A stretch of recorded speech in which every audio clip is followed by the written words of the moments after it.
Metaphysical Impact Statement, Universal Numbers Group, UN Group, Full Recurrence Architecture.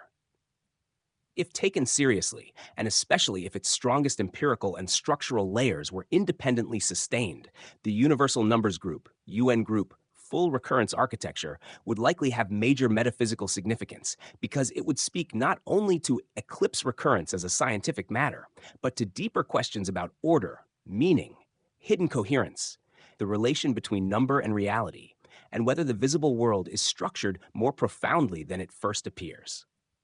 The UN group doctrine does not merely describe repeated celestial events. It presents a layered architecture of sequence, group, zone, wave, pair, placement, and number. If such a framework were shown to be real in its strongest layers, then its metaphysical force would arise from the possibility that recurrence in the heavens is not only lawful, but deeply patterned in a way that points beyond surface observation toward a more intelligible and unified order. One of the first metaphysical implications of the UN group architecture would concern the question of whether reality is inwardly ordered. Much of modern life encourages a view of the universe as governed by law, but stripped of deeper symbolic or architectural coherence. The UN group doctrine presses in another direction. It proposes that eclipse recurrence may not merely happen according to isolated cycles, but may unfold within a structured field of correspondences involving sequence, grouped return, spatial landing, and layered numerical pattern. Metaphysically, that would matter because it would strengthen the intuition that nature may not only be regular, but internally organized in a way that is both measurable and meaningful. It would not prove a complete metaphysical system by itself, but it would provide strong support for the view that reality is more deeply articulated than mere event succession suggests. A second metaphysical implication would concern the relation between appearance and hidden structure. The UN group doctrine repeatedly suggests that what is visible in ordinary eclipse data may be only the surface layer of a deeper architecture. The red-green distinction in the broader doctrine and the completion principle associated with the 12.89-second hypothesis both point toward a world in which what is presently observed may not exhaust what is structurally present. Metaphysically, this is profound. It implies that actuality and deeper form may not be identical, and that partial manifestation may still be the visible trace of a fuller order. That is a classic metaphysical theme, the difference between the world as immediately seen and the world as more deeply constituted. The UN group architecture would also have metaphysical significance because it places number in a special position. The doctrine does not present number merely as a bookkeeping device. Across the broader recurrence framework and the UN group AGT, sequence, recurrence counts, wheel relations, connector totals, and 1, 2, 3 strat, 3 to 6, 9 motifs appear as recurring features of the architecture. If these structures were shown to have genuine formal force, the metaphysical suggestion would be that number is not only descriptive of the real, but in some sense expressive of its internal order. This would resonate with very old metaphysical intuitions, found in many traditions, that number and proportion do not merely measure the world from outside, but help reveal how reality is internally composed. The UN group doctrine would not resolve that question conclusively, but it would make it newly vivid. Another important metaphysical consequence would concern the relation between time and return. Much of modern thought tends to imagine time primarily as linear succession. The UN group architecture introduces a different metaphysical image: time as patterned recurrence, grouped return, and structured reappearance. The doctrine does not deny forward sequence, but it overlays that sequence with recurrent architecture. This matters metaphysically because it suggests a world in which becoming is not mere passage, but ordered return. Such a view changes the metaphysical texture of time itself. Time becomes not simply what carries events away, but what reveals their place within a larger order of recurrence. The doctrine would also have metaphysical importance in relation to space. The UN group work does not treat recurrence as purely temporal. It repeatedly insists on zone, wheel, landing, and positional architecture. That means the doctrine proposes not only that events repeat, but that they recur into structured places. Metaphysically, this joins space and time in a deeper way. It suggests that order is not exhausted by when something happens, but includes where it belongs in a patterned field. In such a framework, recurrence becomes a union of temporal return and spatial destination. That is a very strong metaphysical claim, because it implies that reality is organized not by sequence alone, but by proportioned placement. The UN group AGT intensifies these metaphysical questions in a local and visually concentrated form.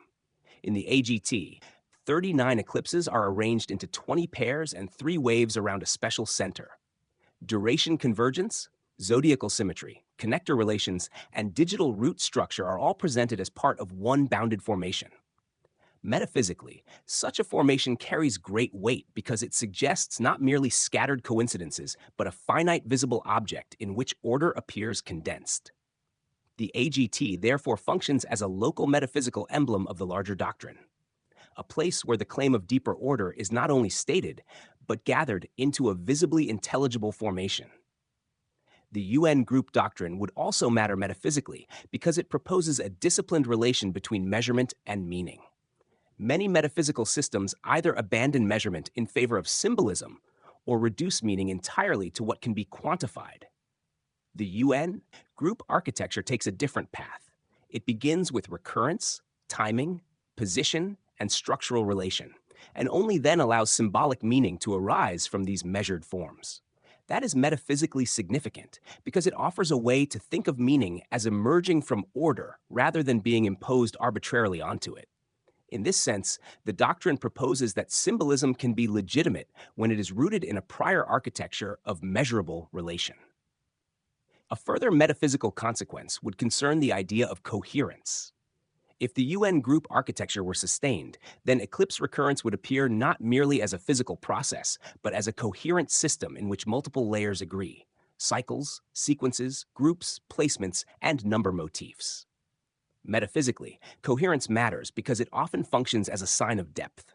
A world in which many levels of order reinforce one another appears different from a world in which every level is accidental or isolated. The UN group doctrine would thus support a metaphysical image of the cosmos as internally coherent rather than merely law-governed in fragments. The doctrine would likely also resonate with metaphysical ideas of harmony and completion. This is especially true where the work moves from the observed layer toward the fuller structural layer, and where the 12.89-second completion principle is framed as the difference between partial realization and fuller closure. Metaphysically, this invites the thought that visible incompleteness may not be the final state of a system, but a sign of a deeper order that has not yet come fully into view. Such an idea has long metaphysical resonance. It speaks to the possibility that what appears fragmented may still belong to a more unified underlying whole. Another metaphysical impact of the UN group work would concern the status of human attention. The doctrine repeatedly implies that deeper order is not absent from the world, but hidden in plain sight until someone learns how to see it. That has metaphysical implications because it suggests that perception is not only passive reception. It is also a mode of awakening to structure. The world may already be ordered, while the human task is to become capable of perceiving that order. In this sense, the UN group architecture supports a metaphysical view in which knowledge involves alignment between the structure of reality and the training of attention. Finally, the UN group doctrine would likely have metaphysical importance because it could strengthen the intuition that the universe is not only lawful, but readable. Lawfulness alone leaves the world intelligible in a limited technical way. Readability suggests something stronger, that reality is capable of presenting itself in layered forms that mind can follow through sequence, relation, position, and number. If the UN group work were sustained at its strongest levels, its metaphysical implication would be that the heavens may not merely obey order. They may express it in a way that invites structured recognition. That is a very deep metaphysical possibility. It does not collapse into dogma, but it does open the door to a cosmos that is not mute, only difficult to read.